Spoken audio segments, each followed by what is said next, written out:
أعوذ بالله من الشيطان الرجيم. بسم الله الرحمن الرحيم. الحمد لله الذي أنزل على عبده الكتاب ولم يجعل له عوجا قيما لينذر بأسا شديدا من لدنه ويبشر المؤمنين الذين يعملون الصالحات أن لهم أجرا حسنا ماكثين فيه أبدا وينذر الذين قالوا اتخذ الله ولدا ما لهم به من علم ولا لآبائهم كبرت كلمة تخرج من أفواههم إن يقولون إلا كذبا فلعلك باخع نفسك على آثارهم إن لم يؤمنوا بهذا الحديث أسفا إنا جعلنا ما على الأرض زينة لها لنبلوهم أيهم أحسن عملا وإنا لجاعلون ما عليها صعيدا جرزا أم حسبت أن أصحاب الكهف والرقيم كانوا من آياتنا عجبا إذ أوى الفتية إلى الكهف فقالوا ربنا آتنا من لدنك رحمة وهيئ لنا من أمرنا رشدا فضربنا على آذانهم في الكهف سنين عددا ثم بعثناهم لنعلم أي الحزبين أحصى لما لبثوا أمدا نحن نقص عليك نبأهم بالحق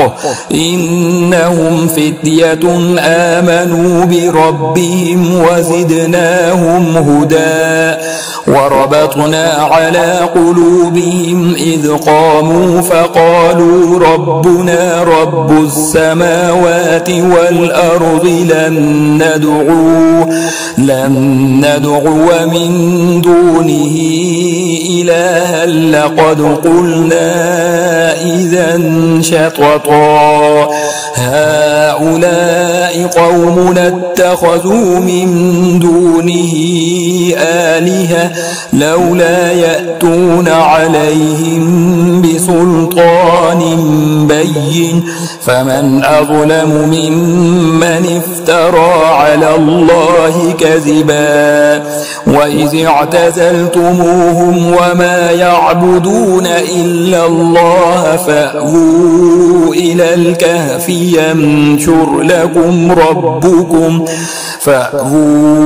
الكهف ينشر لكم ربكم من رحمته ويهيئ لكم من أمركم مرفقا وترى الشمس إذا طلعت تزاور عن كهفهم ذات اليمين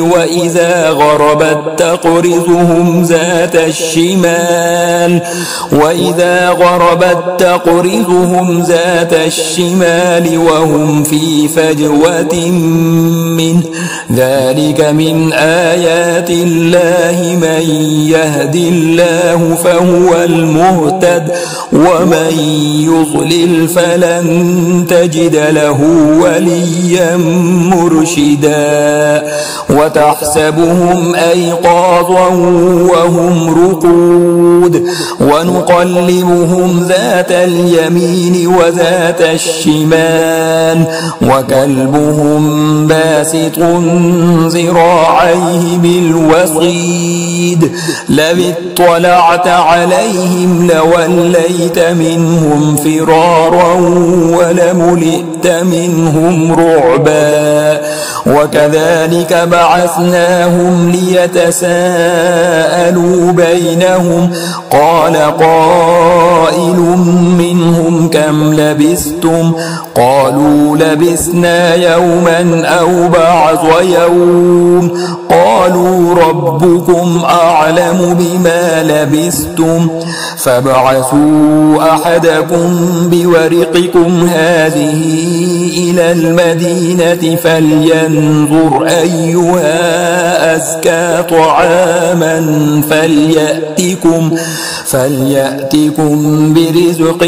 منه وليتلطف ولا يشعرن بكم أحدا إنهم إن يظهروا عليكم يرجموكم أو يعيدوكم في ملتهم ولن تفلحوا إذا أبدا. وكذلك أعسرنا عليهم ليعلموا أن وعد الله حق وأن الساعة لا ريب فيها إذ يتنازعون بينهم أمرهم فقالوا بنوا عليهم بنيانا ربهم أعلم بهم قال الذين غلبوا على أمرهم لنتخذن عليهم مسجدا سيقولون ثلاثة رابعهم كلبهم ويقولون خمسة سادسهم كلبهم رجما بالغيب ويقولون سبعة وثامنهم كلبهم قل ربي أعلم بعدتهم ما يعلمهم إلا قليل فلا تمار فيهم إلا مراء ظاهرا ولا تستفت فيهم منهم أحدا ولا تقولن لشيء إني فاعل ذلك غدا إلا أن يشاء الله واذكر ربك إذا نسيت وقل عسى أن يهديني ربي لأقرب من هذا رشدا ولبثوا في كهفهم 300 سنين وازدادوا 9 قل الله أعلم بما لبثوا له غيب السماوات والأرض أبصر به وأسمع ما لهم من دونه من ولي ولا يشرك في حكمه أحدا واتل ما أوحي إليك من كتاب ربك لا مبدل لكلماته ولن تجد من دونه ملتحدا واصبر نفسك مع الذين يدعون ربهم بالغداة والعشي يريدون وجهه ولا تعد عيناك عنهم تريد زينة الحياة الدنيا ولا تطع من أغفلنا قلبه عن ذكرنا واتبع هواه وكان أمره فرطا وقل الحق من ربكم فمن شاء فليؤمن ومن شاء فليكفر إنا أعتدنا للظالمين نارا أحاط بهم سرادقها وإن يستغيثوا يغاثوا بماء كالمهل يشوي الوجوه بئس الشراب وساءت فحسنت مرتفقا إن الذين آمنوا وعملوا الصالحات إنا لا نضيع أجر من أحسن عملا أولئك لهم جنات عدن تجري من تحتهم الأنهار يحلون فيها من أساور من ذهب ويلبسون ثيابا خضرا من سندس واستبرق متكئين فيها على الأرائك نعم الثواب وحسنت مرتفقا واضرب لهم مثل الرجلين جعلنا لأحدهما جنتين من أعناب وحففناهما بنخل وجعلنا بينهما زرعا كلتا الجنتين آتت أكلها ولم تظلم منه شيئا وفجرنا خلالهما نهرا وكان له ثمر فقال لصاحبه وهو يحاوره أنا أكثر منك مالا وأعز نفرا ودخل جنته وهو ظالم لنفسه قال ما أظن أن تبيد هذه أبدا وما أظن الساعة قائمة ولئن رددت إلى ربي لأجدن خيرا منها منقلبا قال له صاحبه وهو يحاوره أكفرت بالذي خلقك من تراب ثم من نطفة ثم سواك رجلا لكن هو الله ربي ولا أشرك بربي أحدا ولولا إذ دخلت جنتك قلت ما شاء الله لا قوة إلا بالله إن ترني أنا أقل منك مالا وولدا فعسى ربي أن يؤتيني خيرا من جنتك ويرسل عليها حسبانا من السماء فتصبح صعيدا زلقا أو يصبح ماؤها غورا فلن تستطيع له طلبا وأحيط بثمره فأصبح يقلب كفيه على ما أنفق فيها وهي خاوية على عروشها ويقول يا ليتني لم أشرك بربي أحدا ولم تكن له فئة ينصرونه من دون الله وما كان منتصرا هنالك الولاية لله الحق هو خير ثوابا وخير عقبا واضرب لهم مثل الحياة الدنيا كماء أنزلناه من السماء فاختلط به نبات الأرض فأصبح هشيما تذروه الرياح وكان الله على كل شيء مقتدرا المال والبنون زينة الحياة الدنيا والباقيات الصالحات خير عند ربك ثوابا ثوابا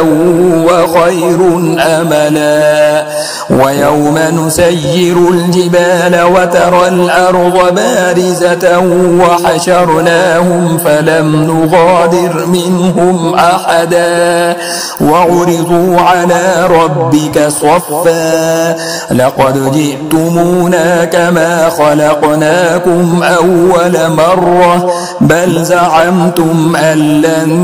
نجعل لكم موعدا. ووضع الكتاب فترى المجرمين مشفقين مما فيه ويقولون يا ويلتنا ما لهذا الكتاب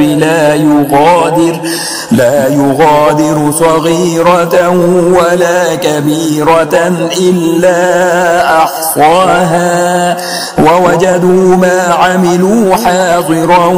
ولا يظلم ربك أحدا. وإذ قلنا للملائكة اسجدوا لآدم فسجدوا إلا إبليس كان من الجن ففسق عن أمر ربه أفتتخذونه وذريته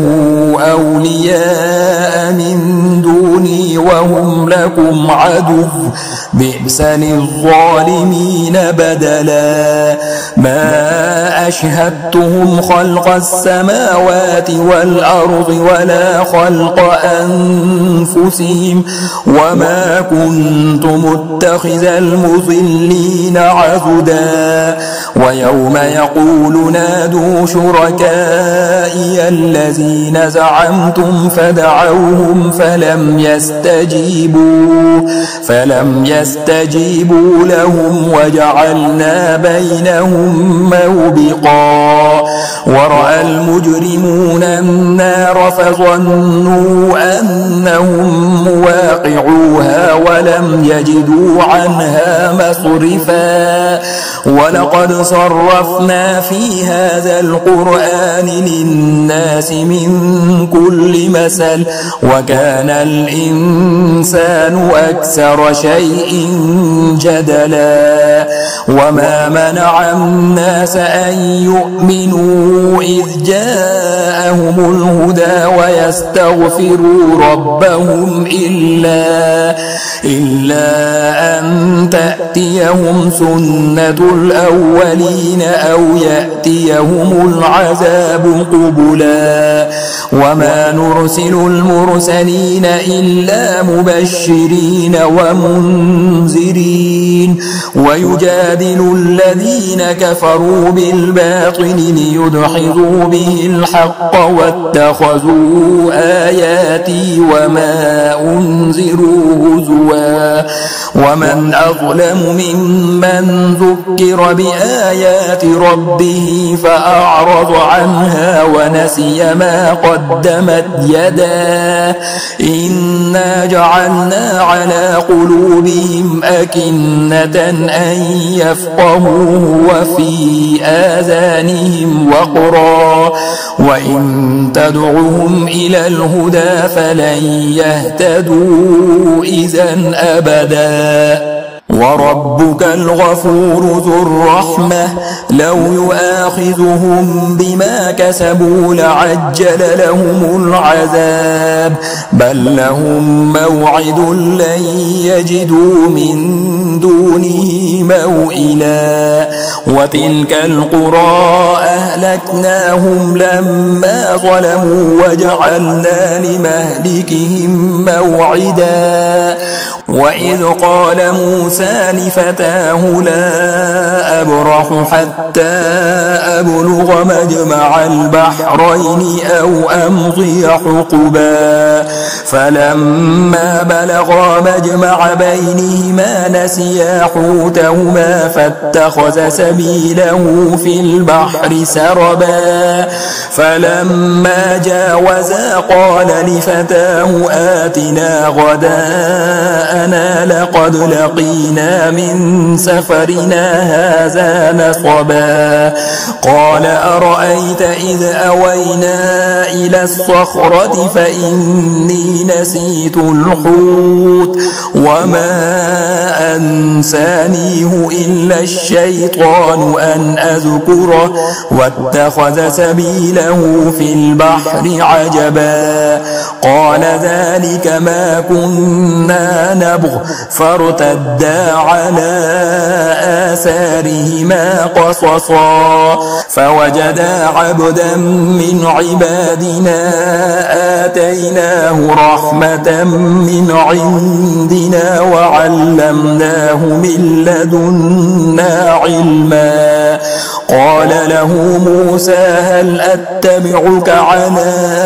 أن تعلمني مما علمت رشدا قال إنك لن تستطيع معي صبرا وكيف تصبر على ما لم تحط به خبرا قال ستجدني إن شاء الله صابرا ولا أعصي لك أمرا قال فإن اتبعتني فلا تسألني عن شيء حتى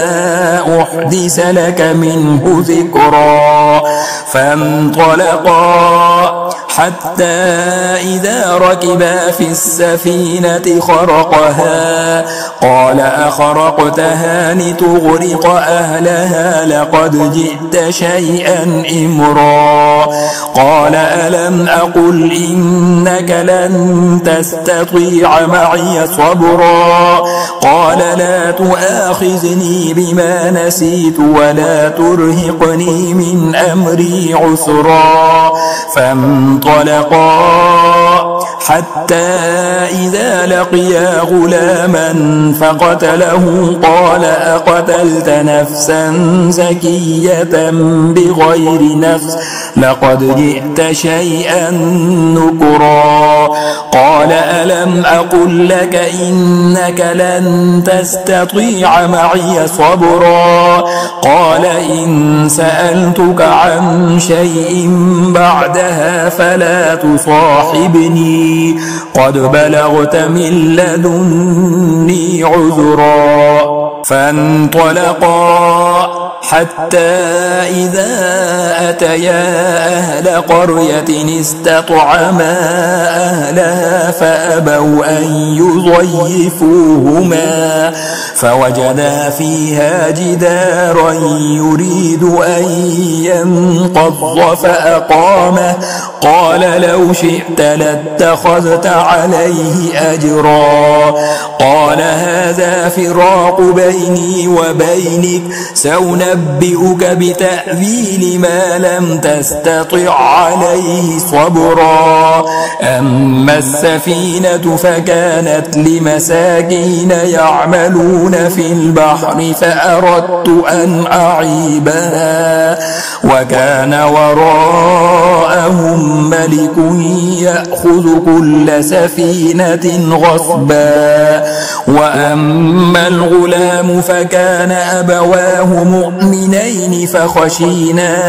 أن يرهقهما طغيانا وكفرا فأردنا أن يبدلهما ربهما خيرا منه زكاة وأقرب رحما وأما الجدار فكان لغلامين يتيمين في المدينة وكان تحته كنز لهما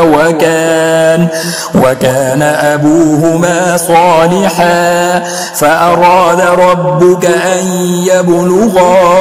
أشدهما ويستخرجا كنزهما رحمة من ربك وما فعلته عن أمري ذلك تأويل ما لم تستطع عليه صبرا ذكرا ويسألونك عن ذي القرنين قل سأتلو عليكم منه ذكرا إنا مكنا له في الأرض وآتيناه من كل شيء سببا فأتبع سببا حتى إذا بلغ مغرب الشمس وجدها تغرب في عين حمئة ووجد عندها قوما قلنا يا ذا القرنين إما أن تعذب وإما أن تتخذ فيهم حسنا قال أما من ظلم فسوف نعذبه ثم يرد إلى ربه فيعذبه عذابا نكرا وأما من آمن وعمل صالحا فله جزاء الحسنى وسنقول له من أمرنا يسرا ثم أتبع سببا حتى إذا بلغ مطلع الشمس وجدها تطلع على قوم لم نجعل لهم من دونها سترا كذلك وقد أحطنا بما لديه خبرا ثم أتبع سببا حتى إذا بلغ بين السدين وجد من دونهما قوما لا يكادون يفقهون قولا قالوا يا ذا القرنين إن يأجوج ومأجوج مفسدون في الأرض فهل نجعل لك خرجا على أن تجعل بيننا وبينهم سدا قال ما مكني فيه ربي خير فأعينوني بقوة أجعل بينكم وبينهم ردما آتوني زبر الحديد حتى إذا ساوى بين الصدفين قال انفخوا حتى إذا جعله نارا قال آتوني أفرغ عليه قطرا فما استطاعوا أن يظهروه وما استطاعوا له نقبا قال هذا رحمة من ربي فإذا جاء وعد ربي جعله دكاء وكان وعد ربي حقا وتركنا بعضهم يومئذ يموج في بعض ونفخ في الصور فجمعناهم جمعا وعرضنا جهنم يومئذ للكافرين عرضا الذين كانت أعينهم في غطاء عن ذكري وكانوا لا يستطيعون سمعا أفحسب الذين كفروا أن يتخذوا عبادي من دوني أولياء إنا أعتدنا جهنم للكافرين نزلا قل هل ننبئكم بالأخسرين أعمالا الذين ضل سعيهم في الحياة الدنيا وهم يحسبون أنهم يحسنون صنعا أولئك الذين كفروا بآيات ربهم ولقائه فحبطت أعمالهم فلا نقيم لهم يوم القيامة وزنا ذلك جزاؤهم جهنم بما كفروا واتخذوا آياتي ورسلي هزوا إن الذين آمنوا وعملوا الصالحات كانت لهم جنات الفردوس نزلا خالدين فيها لا يبغون عنها حولا قل لو كان البحر البحر مدادا لكلمات ربي لنفد البحر قبل أن تنفد كلمات ربي ولو جئنا بمثله مددا قل إنما أنا بشر مثلكم يوحى إلي أنما إلهكم إله واحد فمن كان يرجو لقاء ربه فليعمل عملا صالحا ولا يشرك بعبادة ربه أحدا.